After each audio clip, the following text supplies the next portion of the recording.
Hey, everybody. Welcome to Beyond the Stage at Livermore Valley Arts. I am Ruth Egherman, your Director of Marketing, and I'm joined by Chris Carter, our host and our Executive Director.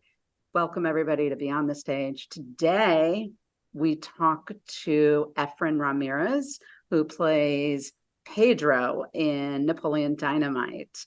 And it was a super fun conversation. Wouldn't you agree, Chris? I loved it. I thought he was great Yeah. and gracious and very funny at the same time. So I think people are going to really enjoy it. Yeah. He seemed to really struggle with the either or game, which was kind of Well, entertaining. yeah, he gave it a lot more thought than I thought he was going to. He took it seriously. And Yeah. I had heard an interview with him and he had talked about Charlie Chaplin and Buster Keaton. So I thought I'd throw that in there.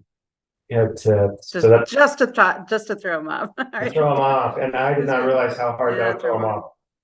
But Yeah. he was great. Really fun interview. So stay tuned Yeah. for that.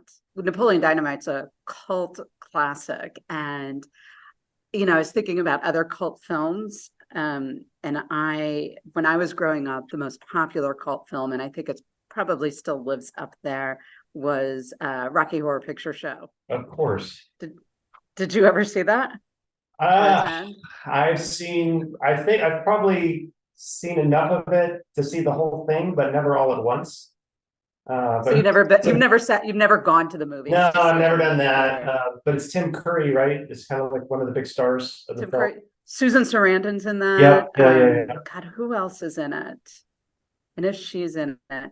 It's crazy. And when he was talking about how people come to the movie, come to the movie, the live movie that we're going to be doing, that people come in costume and dress up and they know the lines.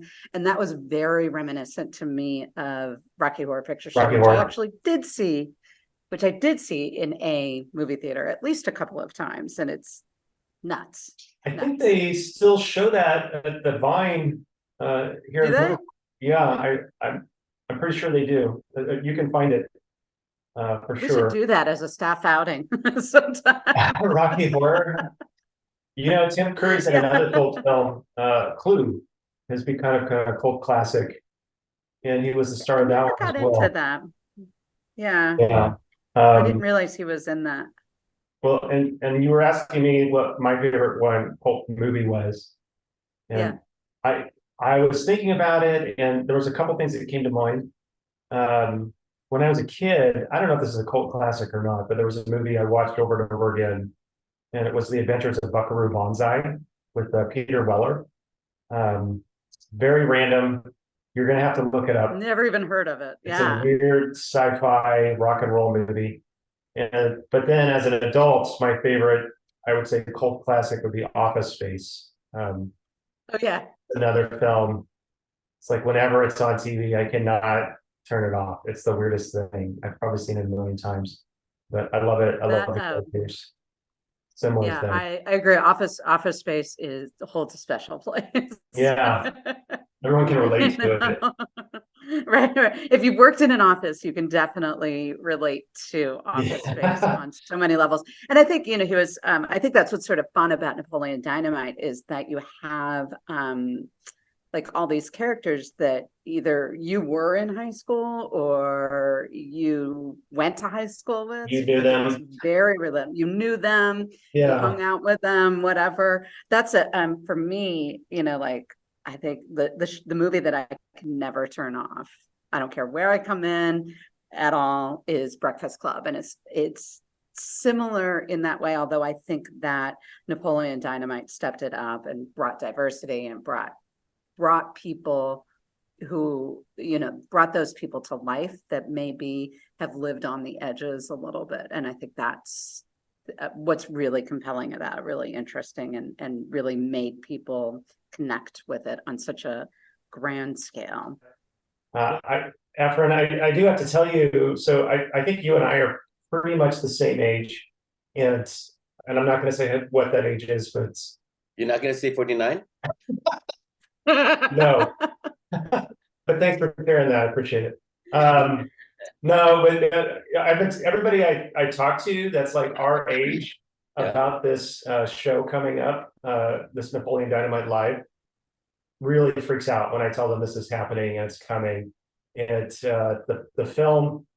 I mean, you got to know. I mean, it's just got a great following, and so many people love it. And my first thing I just wanted to ask you is, whose idea was this to start touring with the film, and when did you start doing this?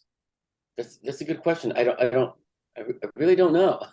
It's I think I could bring you back from back to 2004 to begin with, because once the movie became such a hit, it changed everything.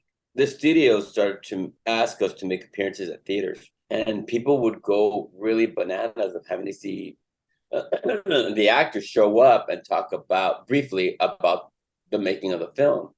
A lot of universities were requesting for the characters, for the actors to stop by, because it became a big hit in the all over the colleges in the United States.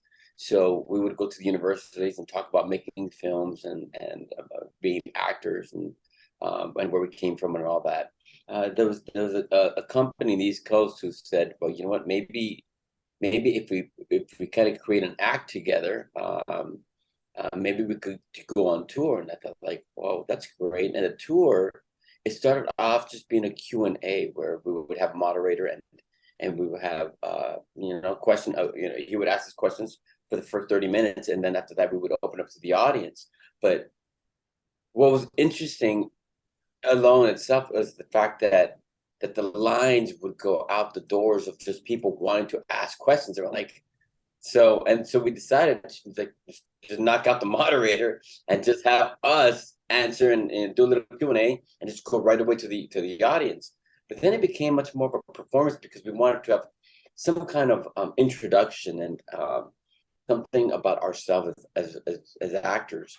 So we had this musical number, and now it's like, Grice and I would go up and play our harmonicas or guitar and sing, and then Heater would show up on a bike, and then he would join us, and then we started to reenact some of the scenes. And I thought, wow, what if I brought in some cakes, and if it's somebody's birthday, so it became that. And they were like, what if we brought like a tetherball? Or some of the theaters would say, what if we brought in a llama? So it became something else throughout the years. Within those 20 years, we really have an act that we have put in front of the audience, and we really get them involved.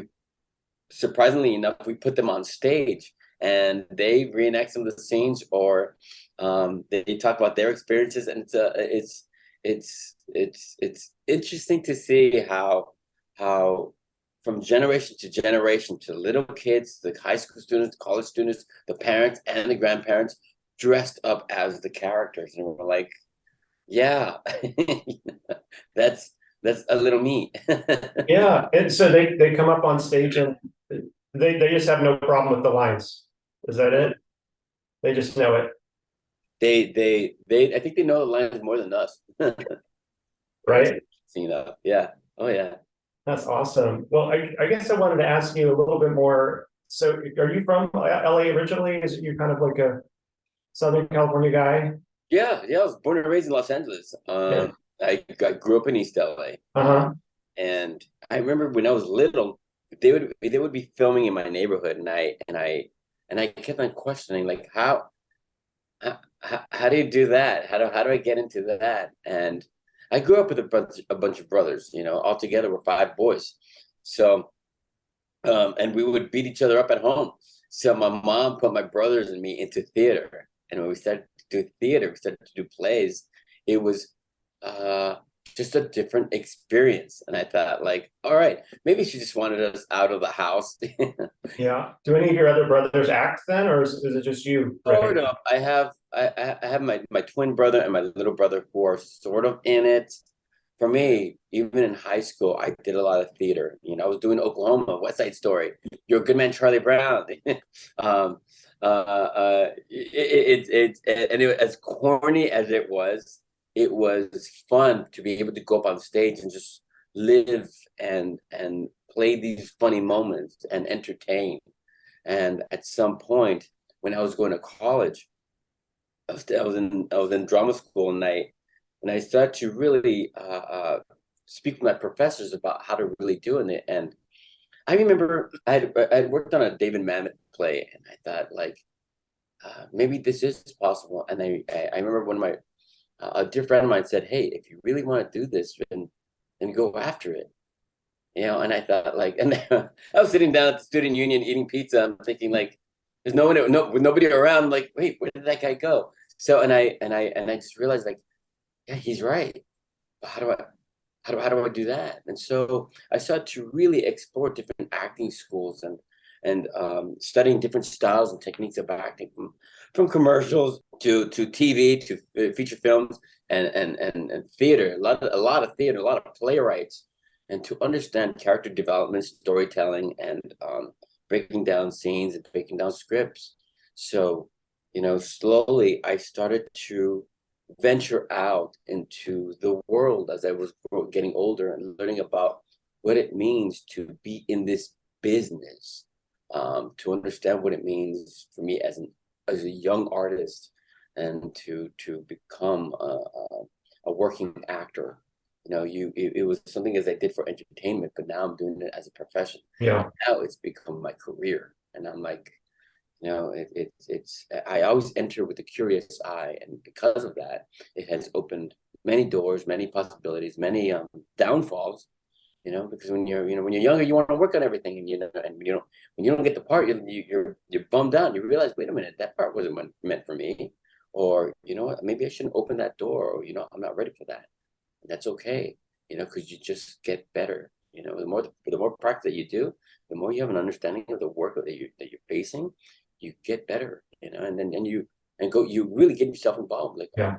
theater, and a lot of plays, a lot of films, a lot of film cinematic directors. What makes a director really good?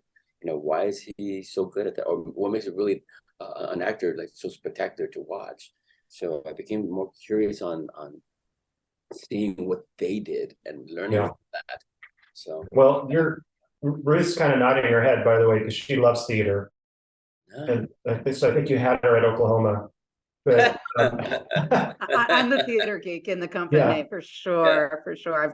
There's a couple of us, and so I heard you talk about Mamet. I was curious what the play was, and just if you have a favorite playwright, and are you still doing any stage acting? Yeah, I was just recently working on. I just threw a bunch of questions at you. Sorry. That's all right. That's all right. Okay. I just finished working on a Neil LaBute play called "In a Forest Dark and Deep," about a relationship between a brother and sister, and as they go through their traumatic past and their nightmare of a present life. So, and sometimes, when you face characters that you don't, you do your best not to judge a character, because sometimes the character is living through some kind of darkness, or living, as Carl Jung would say, living in the shadows. Mhm. You don't want to open those doors, because that they're very uncomfortable to live in. But I'm like, there's a reason why the writer has written this. And I have to allow myself to relate to that, connect to that, and live within that, and live within those structures of pain and agony and anger and frustration and static and you live in the muck of the ugliness, as you're bewildered by your point of view in life, and then however the audience is going to feel that's up to them. My job is to really find the meaning of why one could live this life, or one should live this life, or what happens when somebody lives a life like this, and you really live in that moment. And as far as that other play was concerned, it was David Mamet. It was Danny and the Deep Blue Sea, Roberta, and I forget, and Danny. So, and that was, because he's a really big guy from Jersey. So. And I was telling my professor, like, I'm not a big guy. He goes, no, you're an actor. Be an actor. I don't know what that means. Well, you said something earlier, because somebody told you just to go for it. And I got to tell you, I run this performing arts center, and I do get questions, especially from younger people who, hey, how do I get into acting, or what can I do to get into this business and this industry? And my first instinct is to tell them, don't do it. It's just hard. It's a hard business, and I liked how you talked about you learned everything you could about the business and kind of explored all the different avenues. And that's probably better advice than I would give. So is there anything else you might tell somebody that's kind of like thinking this is what I want to do? Yeah, anybody who's watching right now, don't do it. No. Don't stop, turn around.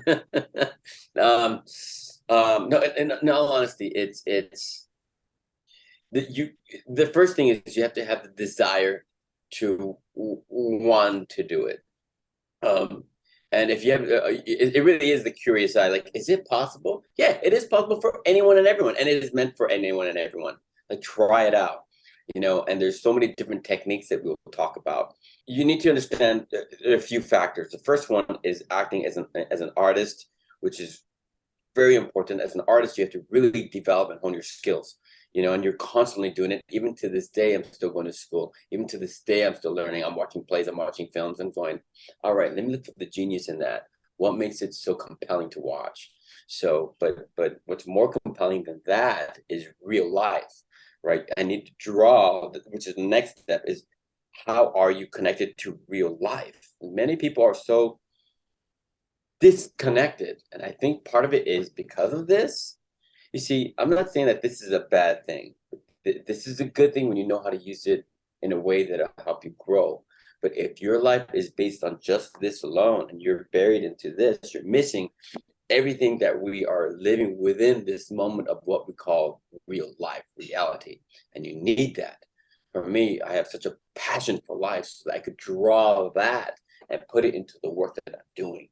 So, and then the other part is having to understand that it is a business.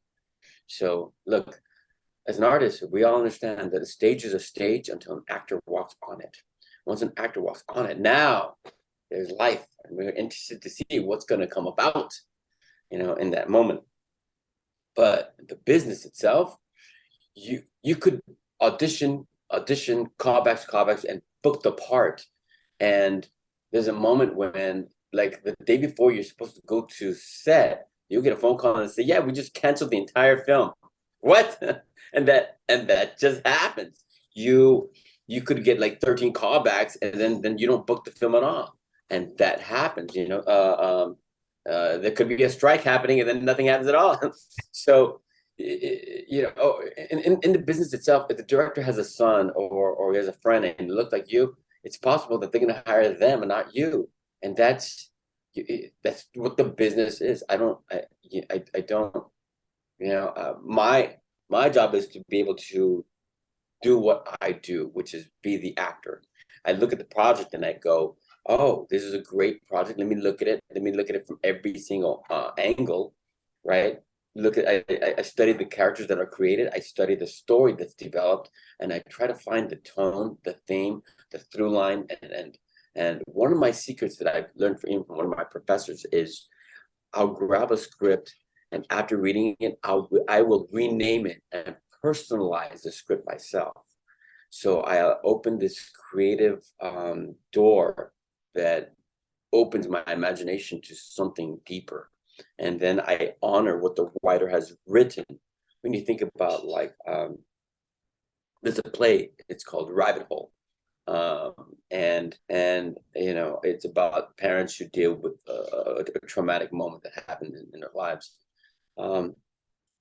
I really have to embrace what that world is, living in the East Coast, living in a lifestyle like that, living with different points of views. Some people are from Jersey, New York, Connecticut.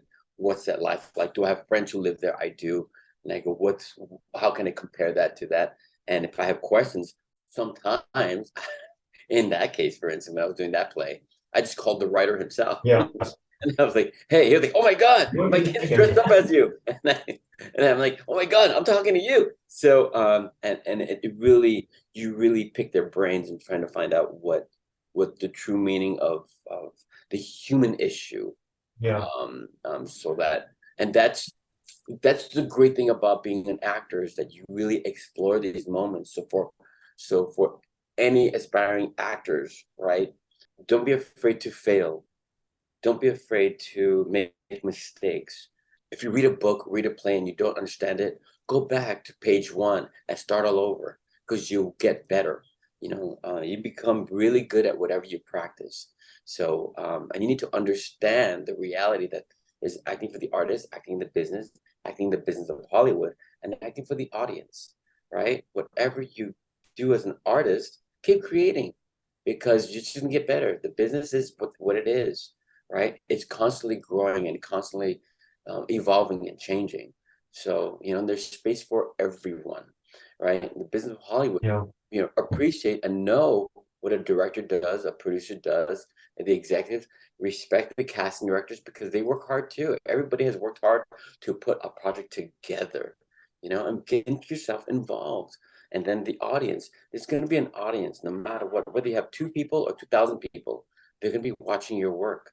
So enjoy what that is, because it's all creative. That's wonderful advice. And I'm going to try and remember some of that now instead of saying don't do it.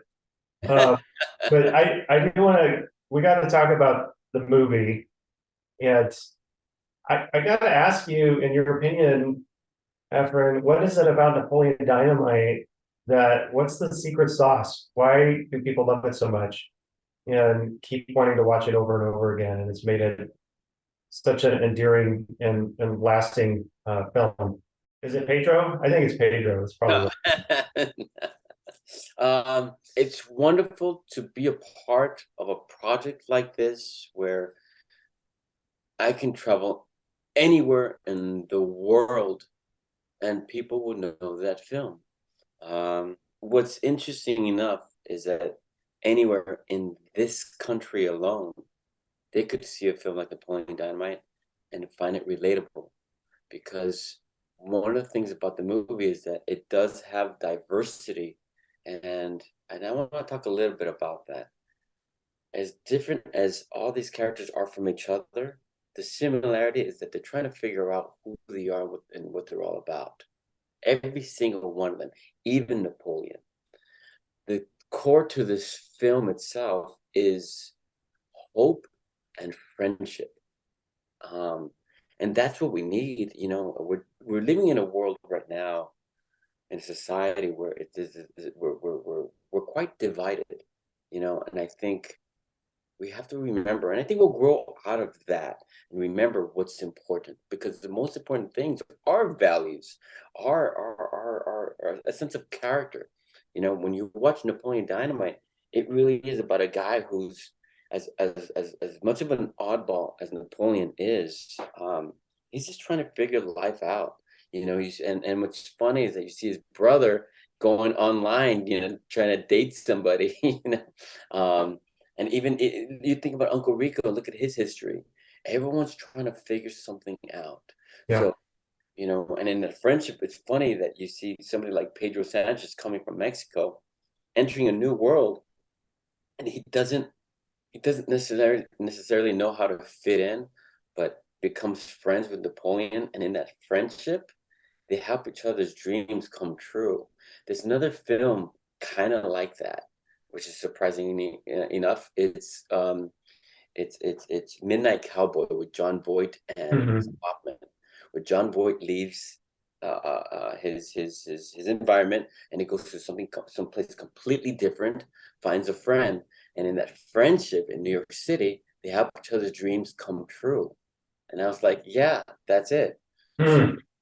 which is, that's, and I think people in America can find that so relatable, where we're just trying to figure life out. And if you realize that we need each other to get through life in a better way, with love and hope and with mistakes. We're not perfect, but at least we can achieve to help each other out, Yeah. and passion. So, I see that with the audience. When I talk with the audience all the time, it's amazing to see how this is a film that families can all sit together. You don't have to edit your children's ears and eyes to protect them. No. It's an experience, and you go, yeah, we are goofy. We're not perfect. We're weird sometimes. I was watching, I hadn't seen it in a few years, so I watched it last night, and my 15-year-old son came in at the very end of the movie. He's like, "What are you watching?" And he has not seen it. And so we sat through the scene where the dance scene, and then he's like, "Why is he dancing?" I was trying to explain it to him. And at the very end of the movie, there's the tetherball where they're playing tetherball, and he just starts laughing uncontrollably. He just loves it. There's something about it, and he's kind of tall and gangly, and I think he just could relate to it so well. And I think you're right. There's just something about, like, we all kind of can be a part of it. I think maybe is what Yeah, it yeah, was.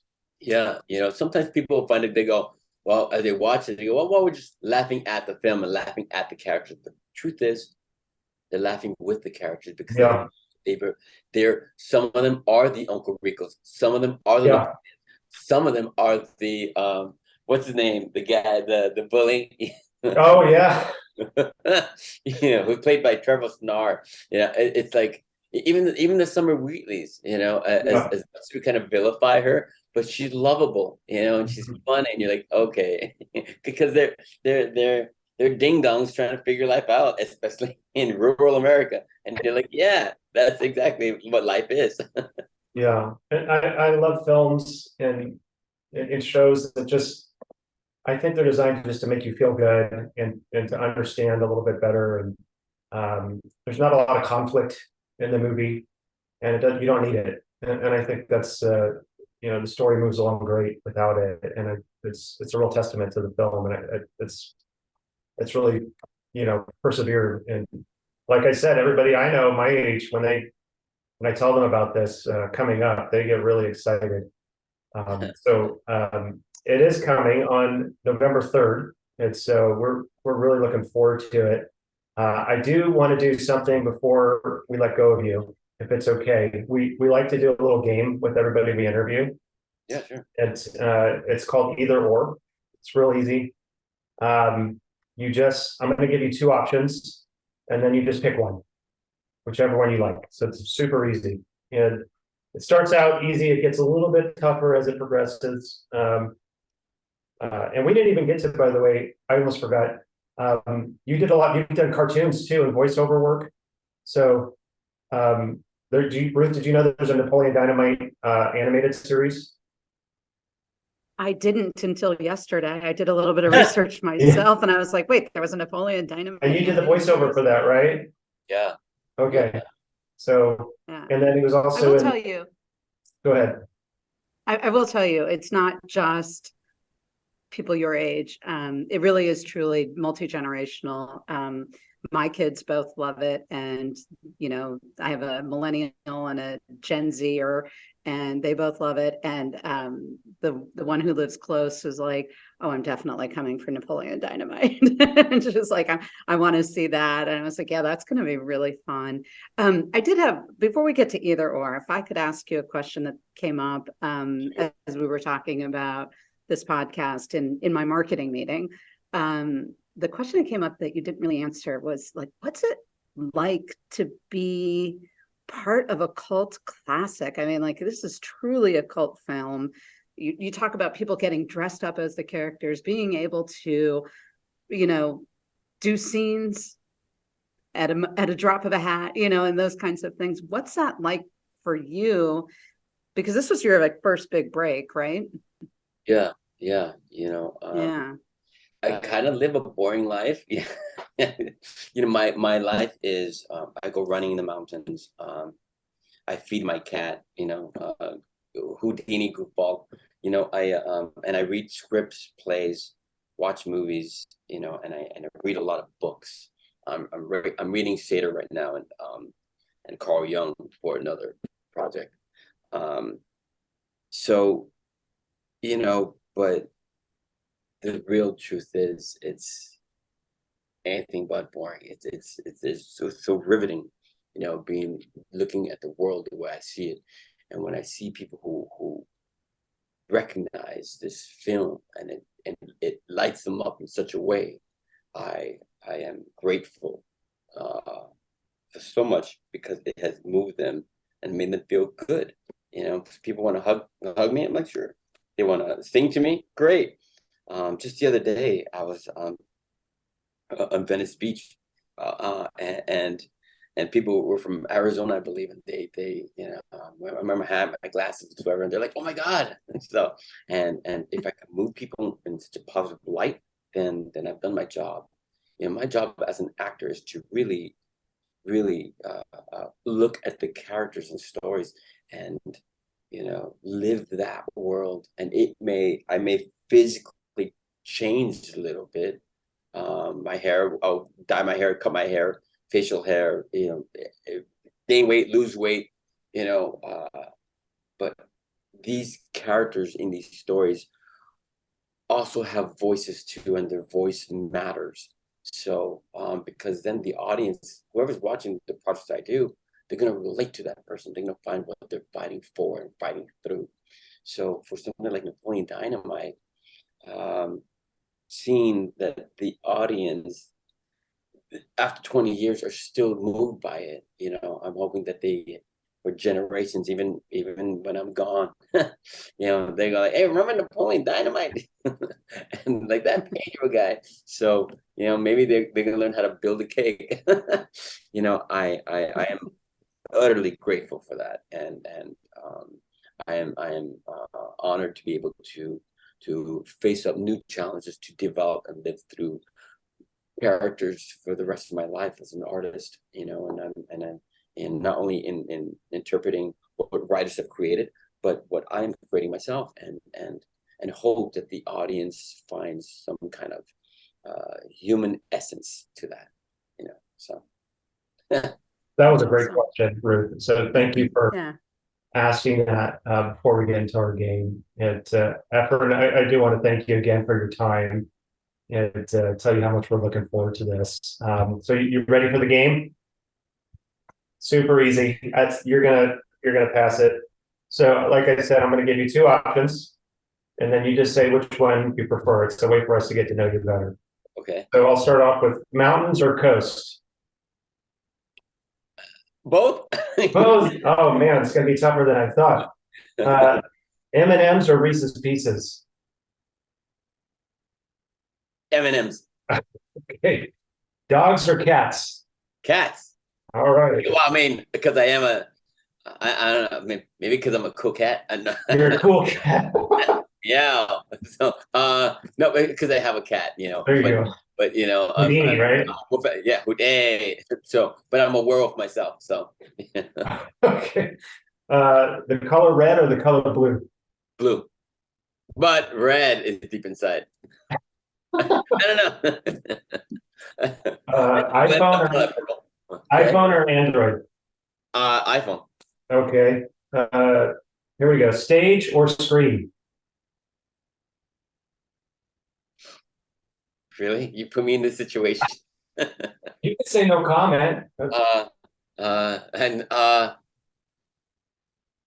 screen, because Screen, it goes okay. out to millions. Television or movies?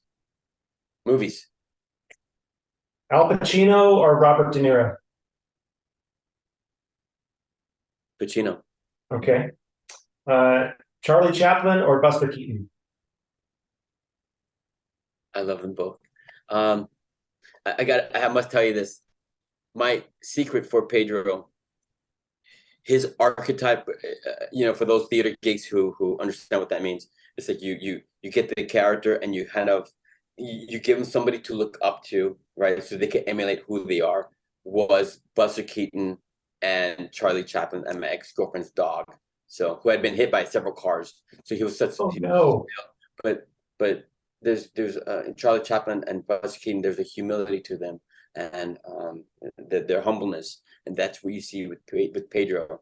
Is the curious leading with the heart and the innocence of leading with hope, no matter how challenging life can be, and that's exactly that. And I have, I have two giant posters in my living room of Charlie Chaplin and Buster Keaton, and I do have Brando and Al Pacino, and but like Al Pacino in Scarecrow, Al Pacino in Dog Day Afternoon. It's like his early work, Panic in Needle Park. You know, like All right. So I actors. think we're going to say a tie between Charlie Chaplin and Buster Keaton. Then. Yeah. Comedy or drama? A little bit of both, because there's drama Okay. and comedy, and there's comedy and drama. Yeah. Marlon Brando said that. Marlon Brando was like, find the comedy and drama, and you'll get there. You know, find the drama and comedy, and you'll get there. Oh. You think about Neil. I mean, look, you think about Neil, Neil LaBute or Neil Simon, right? And they're torturous souls trying to figure life out. Yeah. But they're both great. Right? Yeah, John Patrick Shanley, another great, playwright. And look at all of his characters. You know, like all my professors, like, we're very proud of him because he knows all these playwrights. Okay, we're almost done here. A few more. Buzz Lightyear or Woody? That's a given already.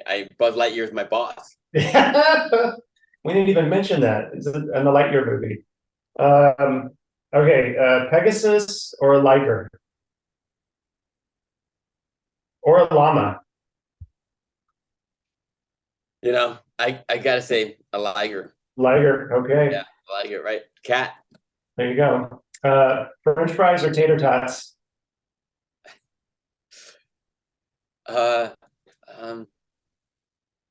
Tater tots, because we're all tots inside.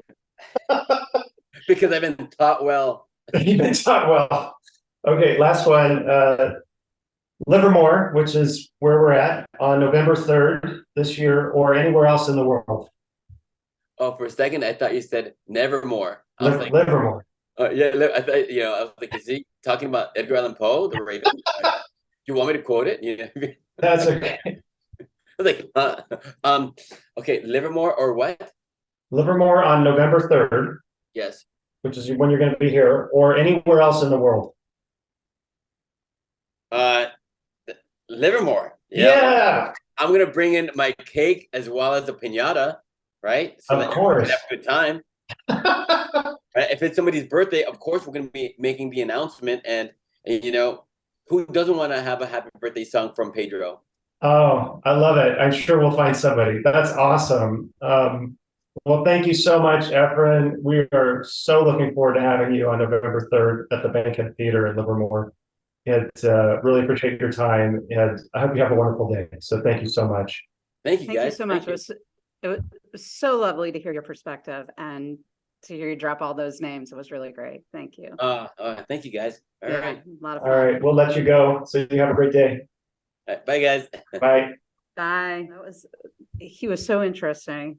Yeah, that was awesome. What did you think? I was going to ask him if we had time, but like in the film, several of the characters, especially Napoleon and Pedro and Deborah, the female lead, they always have this kind of deadpan look, and there's kind of your initial reaction is there's nothing going on, but then as you're watching them act, you can tell it's like there's a ton going on inside, right. and they're able to communicate that with this. That's what makes them such good actors. It's like you can look at him and you can see, just as he's slowly smiling, how much is happening behind his eyes. But the outer surface is this kind of, they're trying to be as simple as possible, and it does. That's what even in high school, when you're a teen and you're feeling, maybe you look at somebody and you go, that person's probably not thinking about much. There's probably a lot more going on than you know. And I don't know. That's what I think about with the film is like there's so much happening that you don't see, and but you can feel it. Now you watched it last night, right? I did. In preparation for the interview. Like when I think about it as a movie of introverts, right? Yeah. Would you describe it and it's been a while since I've seen it, so I'm like trying to save myself until November 3rd. Yeah, I mean, I don't know if they're introverted as much as they are just awkward. And sometimes when you're awkward, you don't know what to do, so you don't do anything. And I think that's kind of where they're at. And so that's just high school. Yeah, but you can see they're constantly trying to figure out, what do I say next? What do I do next? And that's what's happening. with these characters, and you're right. I mean, that's how we all are, and so it's just resonating. How would you describe yourself in high school? Oh, I was pretty outgoing. Um, However, I didn't. I never felt like I fit in that much. I came to high school not knowing anybody. So I came from a different school when I started high school, so I didn't know one person, and I made friends with a couple of people that were a year older than me. And so when I was a senior, I had to make all new friends again. And so I was always trying to find my group or my space, and I never quite did. But at the same time, um, I felt pretty comfortable talking to anybody. Um, but I was looking for acceptance, obviously. Um, Yeah. I so, think I hear more and more people say they don't feel like they fit in, in high school or wherever they happen to be. And I certainly thought it was just me.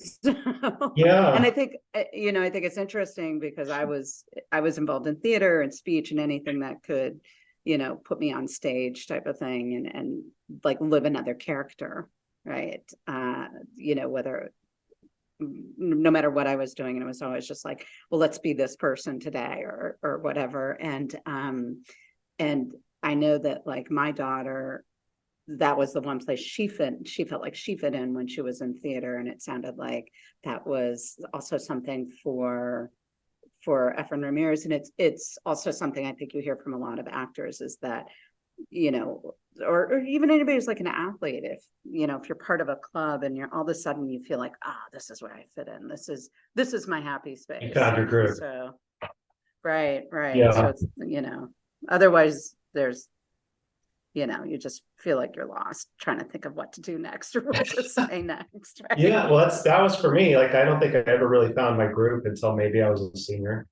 in high school. Yeah. I knew a lot of people. And in fact, I went to a reunion 5 years ago, and this person said she thought I was popular. She remembered me being popular, and I was like, that's the last thing I thought of myself, because I was never invited to parties. I was never part of any one crowd, but I just knew a lot of people. Um, so other people's Yeah. perceptions of you are probably radically different than what you thought of yourself. So that's Right. the other fascinating thing about that age. Yeah. Yeah. It's fun. Well, that was a fun interview, and I really enjoyed getting to know him in that way. It's kind of Yeah, fun. I think I've only ever seen him in Napoleon Dynamite, so I'll have to go find some of his other stuff and see how different he is in other movies. he's in Buzz He Lightyear. was So watch the Buzz Lightyear movie. He's one okay. of the main characters in Buzz Lightyear. Okay, and that's animated, right? Or Lightyear, yeah. Okay. Didn't know Yes. if it was- Remember, I asked him if he liked Woody or Buzz better. Yeah.